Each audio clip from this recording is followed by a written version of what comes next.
ಮನುಷ್ಯನು ಯಾವಾಗಲೂ ಯಶಸ್ಸಿನ ದಾರಿಯಲ್ಲಿ ನಡೆಯಬೇಕು.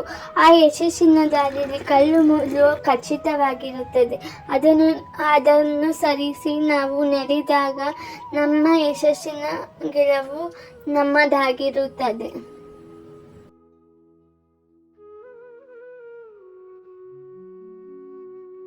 ಇವತ್ತು ನಾನು ಸ್ಟಡಿ ರೂಟೀನ್ನ ಸ್ಟಾರ್ಟ್ ಮಾಡಿದ್ದು ಟು ಡೂ ಲಿಸ್ಟಿಂದ. ಅದನ್ನು ನಾನು ರೆಕಾರ್ಡ್ ಮಾಡಿಲ್ಲ.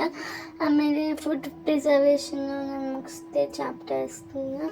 ಮತ್ತು ನನಗೆ ಡೌನ್ಲೋಡ್ ಆಗ್ತಿರ್ಲಿಲ್ಲ ಕ್ಲಾಸ್ ನೋಟ್ಸೆಲ್ಲ. ಅಕ್ಕ ಡೌನ್ಲೋಡ್ ಮಾಡಿಕೊಟ್ಲು. ಆಮೇಲೆ ನಾನು ಅಮ್ಮ ದೋಸೆ ಮಾಡಿಟ್ಟಿದ್ರು ಸ್ನ್ಯಾಕ್ಸಿಗೆ, ಅದನ್ನು ತಿಂದೆ, ಕಾಫಿ ಕುಡಿದೆ. ಆಮೇಲೆ ಸ್ಟಡಿ ರೂಟೀನ್ನ ಸ್ಟಾರ್ಟ್ ಮಾಡಿದೆ. ಆ್ಯಕ್ಚುಲಿ ಕಂಪ್ಲೀಟ್ ಆಗಿರೋ ಫುಡ್ ಪ್ರಿಸರ್ವೇಷನ್ ಜಾಸ್ತಿ ಇದೆ, ಅದನ್ನು ಕಂಪ್ಲೀಟ್ ಮಾಡಬೇಕು. ನೈಟ್ ಟ್ರೈ ಮಾಡ್ತೀನಿ ಕಂಪ್ಲೀಟ್ ಮಾಡೋಕ್ಕೆ.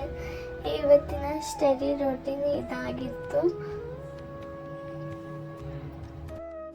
Thank you. ನಿಮಗೆ ಈ ಸ್ಟಡಿ ವ್ಲಾಗ್ ಇಷ್ಟ ಆಗಿದ್ದರೆ ಲೈಕ್ ಮಾಡಿ, ಸಬ್ಸ್ಕ್ರೈಬ್ ಮಾಡಿ. ಮತ್ತು ಮುಂದಿನ ವೀಡಿಯೋಗೆ ಸಿಗೋಣ.